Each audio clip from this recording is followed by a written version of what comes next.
Hey, what's up guys? In this video we're going to be going over the filter in Serum.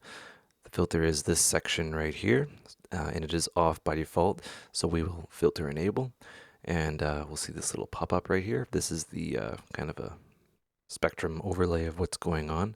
The cutoff adjusts the cutoff point, right? Resonance feedbacks the cutoff point. And pan kind of splits the filter left and right and has a different cutoff.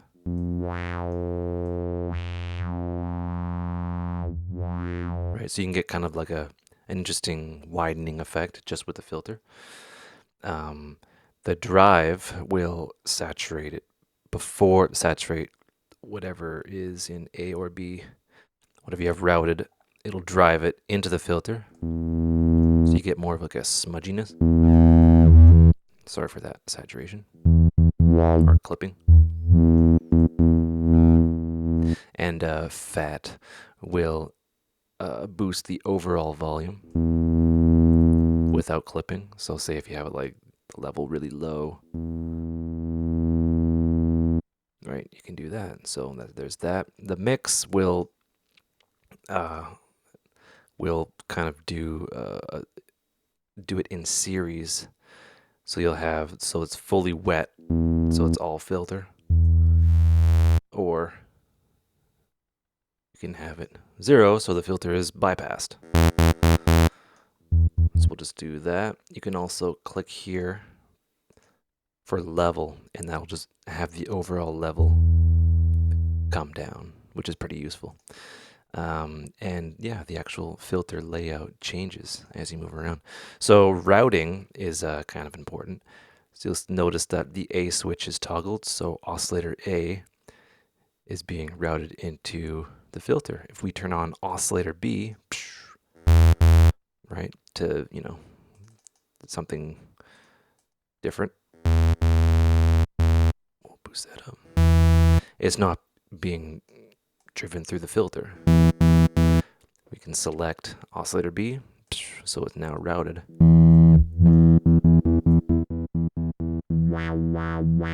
So now oscillator B and oscillator A are being routed, and yeah, we can route in the noise, assuming it's on, and the sub, and everything will be routed through the filter. We can just have, you know, have A bypassed, and so on and so forth. Pretty straightforward in terms of its routing. We can also, let's turn that off. You can key track, so as you move up your keyboard, the filter will open, and I'll give you kind of a visible representation. So the filter opens as you move up the keyboard, so you don't lose, you know, your higher frequencies. So the filter does that. Cool thing about the filter is it's per voice, so each filter, each oscillator, each key, I should say, is filtered independently. So if you're hitting a chord, or what have you, what passes as a chord, each key will go through 3 filters, or like it'll go through 3 filters. Blah, blah, blah, blah, blah. All right. Missed the first part, which is your filter selection. So the MG is the Moog, right? And you can go up.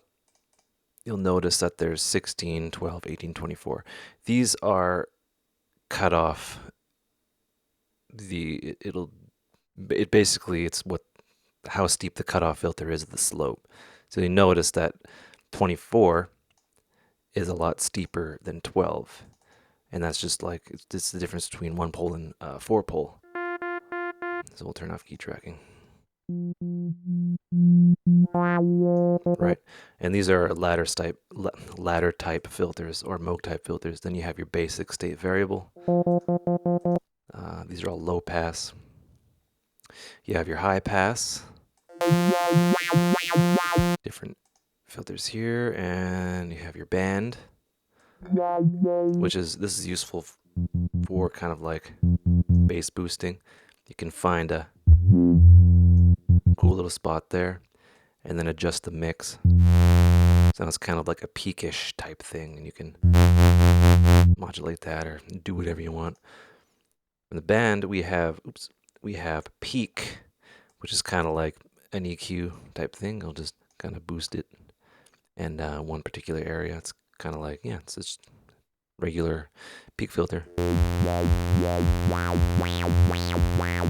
Does cool stuff like that. And then notch, which is like the opposite.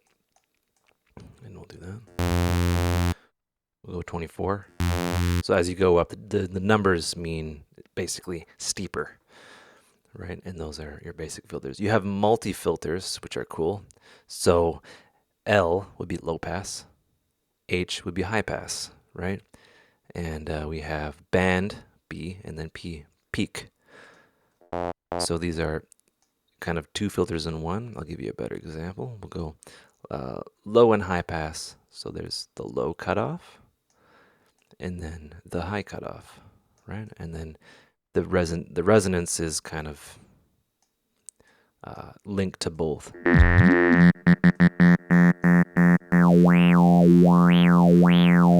Which is pretty cool. And you can do all sorts of fun, like vowel-y type of stuff. Right? And you can map those to a macro, but we'll get into that a little bit later. And these are the multis.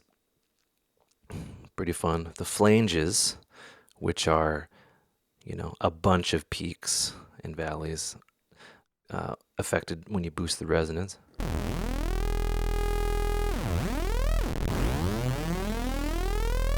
Right? You can do all sorts of fun stuff. Comb positive, comb negative. Make something a little bit more hollow. And then you got flange, phase, and all sorts of options with high pass, low pass. Right, and you can get some really weird stuff going on there.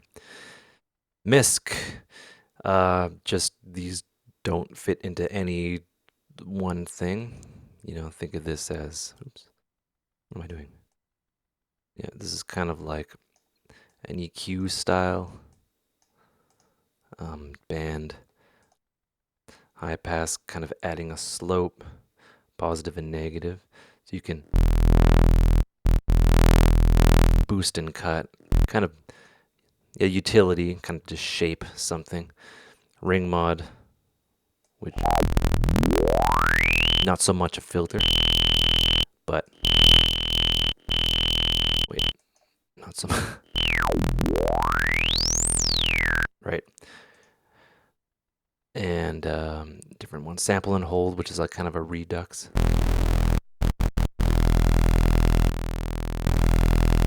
Just a bit. Oh yeah, so you'll see that it kind of goes down, so you can put under like 5,000.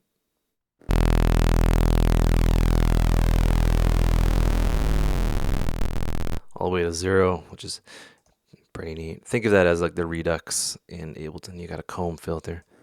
I'm really bad at explaining these. All the way down to, different. The reverb one is particularly special. The French, German, which is based on, I think it's based on the MS-2000. No, MS-20. The German one, which is a zero feedback, quote unquote, add bass, kind of, adds bass.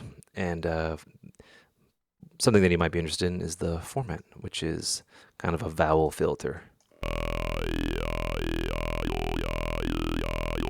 which is pretty cool. And yeah, that is the filter section. And yeah, hope you learned stuff. Take care, and we'll be back.